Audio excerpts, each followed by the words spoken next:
जैसे कि मैं आपको बता दूं, आजकल लोग क्या कहते हैं कि अगर हमें ये चीज मिल जाए तो हमें आनंद की प्राप्ति होगी। लेकिन सच ये है कि इस संसार में कोई भी आनंद में नहीं है। आप कितने भी बड़े पैसे वालों से पूछ लो कि भैया आप आनंद में हो, जरा ध्यान दें, ये हमारे को जीवन के लिए है, जरा थोड़ा सा शांति बनाए रखें।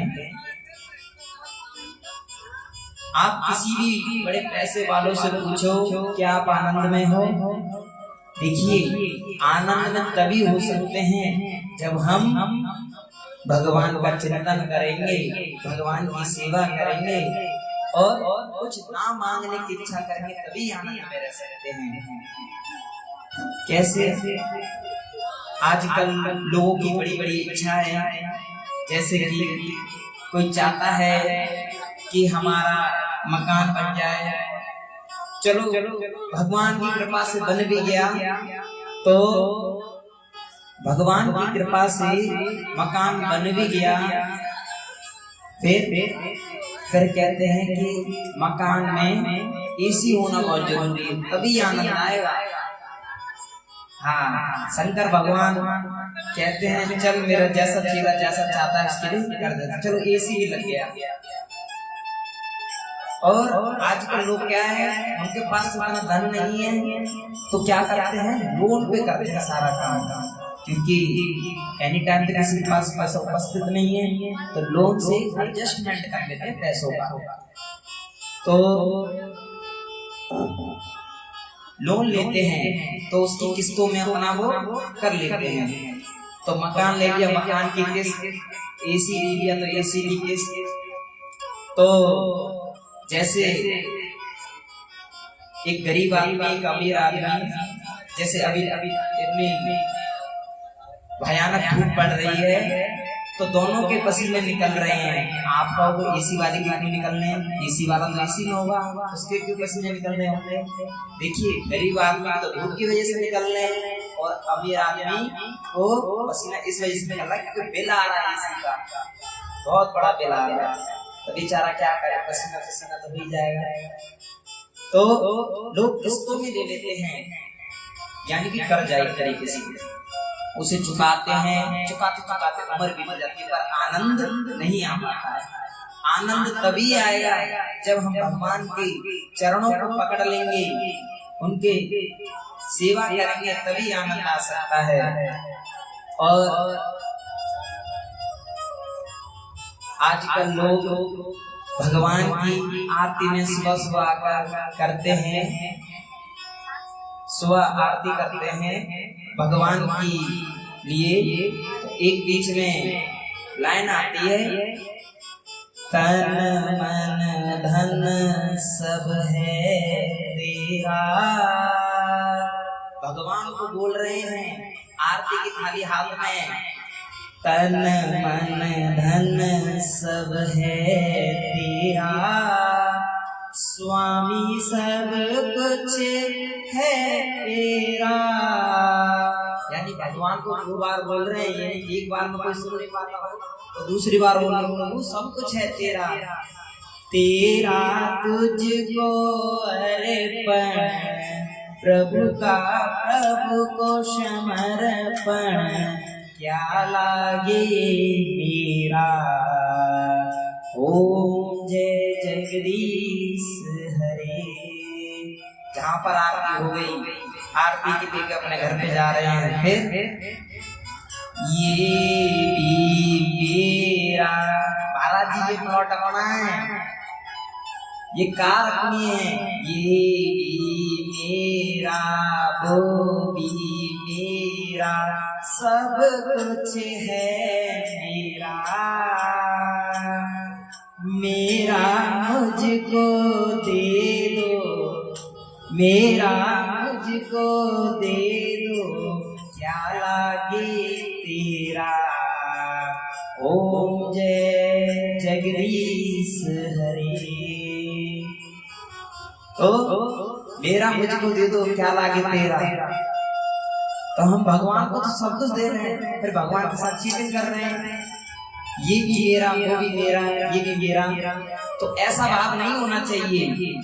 जब हमने भगवान को दे दिया तो ये प्रभु जो गोविंद का है, ये गोविंद की गाड़ी है, ये गोविंद का जो भी आप देख रहे हैं सब गोविंद का है। तो मैं आपको एक बताना चाहता हूँ कि एक सेठ जी थे। हम बार बार जन्म क्यों लेते हैं और हमारा जीवन जरूरी नहीं है कि 100 साल तक ही फिक्स रहे, ऐसा कुछ नहीं है। हमारा जीवन का कोई भी फिक्स नहीं है कि हम 100 तक जिएंगे, यानी कि 100 साल तक, ऐसा सोचिएगा भी नहीं। आपका कर्जा कब खत्म हो जाए, कब आपकी टिकट कर जाए, इसकी गारंटी कोई नहीं ले सकता। तो एक सेठ जी थे, मैं आपको जरा ध्यान से सुनिएगा कि हम जन्म क्यों लेते हैं और बार बार हमें जन्म क्यों मिलता है। जैसे कि एक सेठ जी थे, उनका बड़ा ही कारोबार था। उनके पास जो भी व्यक्ति अपनी कोई परेशानी लेके आता था, उनसे जो व्यवस्था होती थी वो दे दिया करते थे।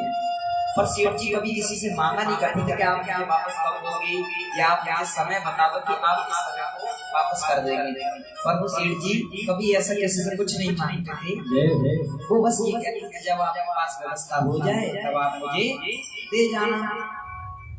ऐसा ही होता था। सेठ जी के पास कई लोग आते थे क्योंकि सेठ जी धनवान थे और सब प्रभु कृपा से चल रहा था। उन्होंने तो बस यही कहा था कि जो भी कुछ भी है सब गोविंद का है और गोविंद ही संभाले। यानी कि इस दुनिया के जो मालिक है वो परम परमात्मा है, श्री गोविंद हैं, जो सबका खाता अपने पास रखते हैं। तो सेठ जी को लिखने की क्या जरूरत थी, वो तो सब भगवान को ऊपर छोड़ दिया करते थे। तो एक दिन क्या हुआ, सेठ जी के जहाँ चोरी हुई और सेठ जी के काफी बड़ा घर था। तो सेठ जी तो आराम से ताम झपट्टा ओढ़ के आराम कर रहे थे, क्योंकि भैया जब भगवान को ऊपर छोड़ दो ना तो चिंता लेने की जरूरत नहीं है। बाबा क्या कहते हैं, देखिए जो प्रभु का चिंतन करते हैं, चिंतन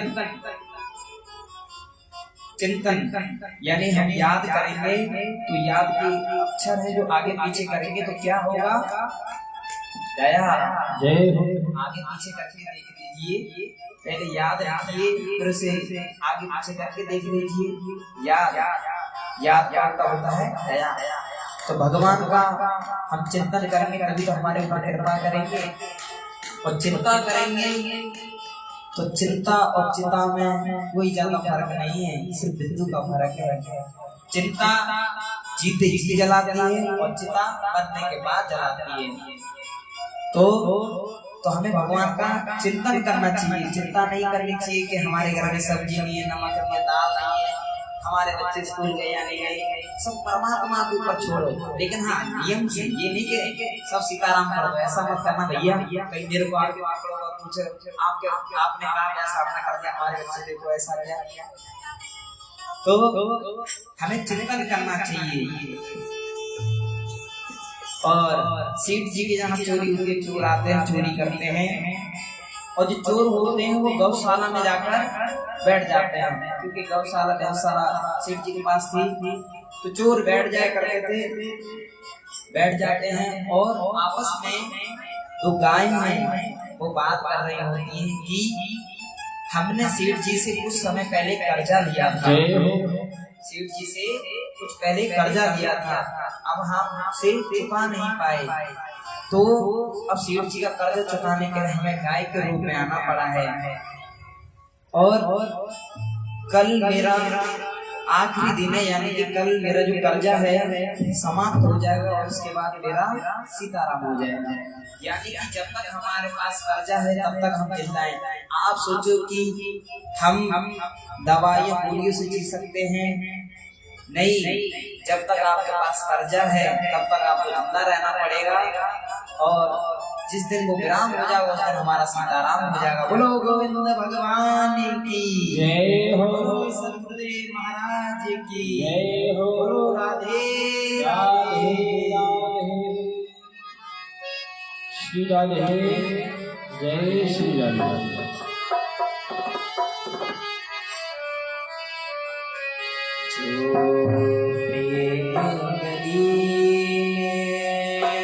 आए नहीं वो प्रियतम का ठिकाना, क्या जाने क्यों प्रेम गली में आए नहीं वो।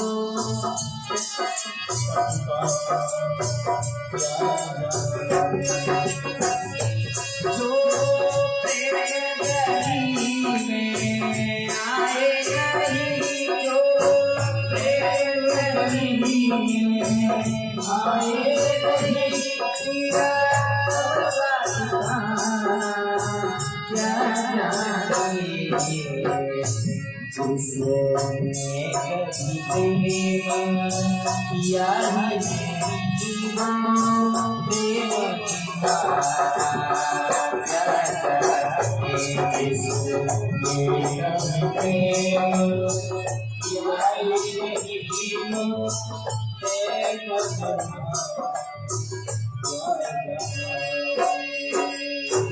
बोलो गोविंद भगवान की जय हो। बोलो राधे राधे राधे राधे।